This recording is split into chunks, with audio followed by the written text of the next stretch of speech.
அஸ்ஸலாமு அலைக்கும் brothers and sisters. சலாமுக்கு reply சொல்லுங்கடா. வீக்கில் ஒன் ஆஃப் த டே தான் ஃப்ரைடே. அதே முஸ்லீம்ஸுக்கு பார்த்தீங்கன்னா அன்னைக்கு தான் ஜும்மா டே. ஜும்மாவோட ப்ரீ அண்ட் போஸ்ட் இன்சிடென்ட்ஸ் பார்ப்போமா?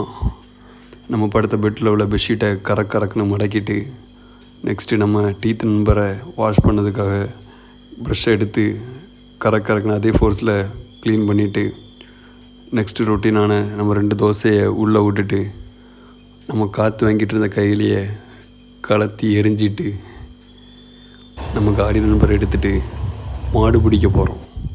மாடு பிடிக்க நான் நீங்கள் சொல்ல மாதிரி மாடு ஓட்டுறதில்ல. ஃப்ரைடேனா கறி இல்லாமல் எப்படி?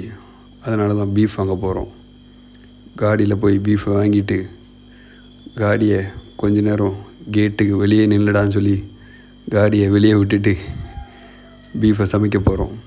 பீஃபை உம்மாட்ட கொடுத்து உம்மா பீஃபை வாஷ் பண்ணிவிட்டு, அதே கேப்பில் வாப்பா ஒரு சலான்னு சொல்லிவிட்டு ஜும்மாவுக்கு ரெடி ஆகிட்டாங்க. வாப்பாவுக்கு ஒரு சலான்னு சொல்லிவிட்டு பழைய உள்ளாடை வெளியாடை பொன்னாடையெல்லாம் எடுத்து நம்ம வாஷிங் மிஷினில் போட்டு கறக்குன்னு வாஷிங் மிஷினில் ஒரு ஆன் பண்ணி விட்டுட்டு குளிச்சுட்டு அப்படியே ஜும்மாவுக்கு ரெடி ஆகிடுச்சு. ஒரு ட்ரெஸ் செக்கப் பண்ணிக்கிட்டு மிரரில் டைமை பார்த்தா 12:30. என்னடா உசேன் போல்ட்டோட ஸ்பீடாக ஓடுற அப்படின்னு சொல்லிட்டு உது எடுத்துகிட்டு ஸ்பீடாக பள்ளிக்கு போயாச்சு. பள்ளிக்கு போயிட்டு வந்தவுடனே நம்ம அம்மா பீஃபை செஞ்சு வச்சுருந்தாங்க. அதை போட்டு மாங்காயை போட்டு கீறி விட்டாச்சு.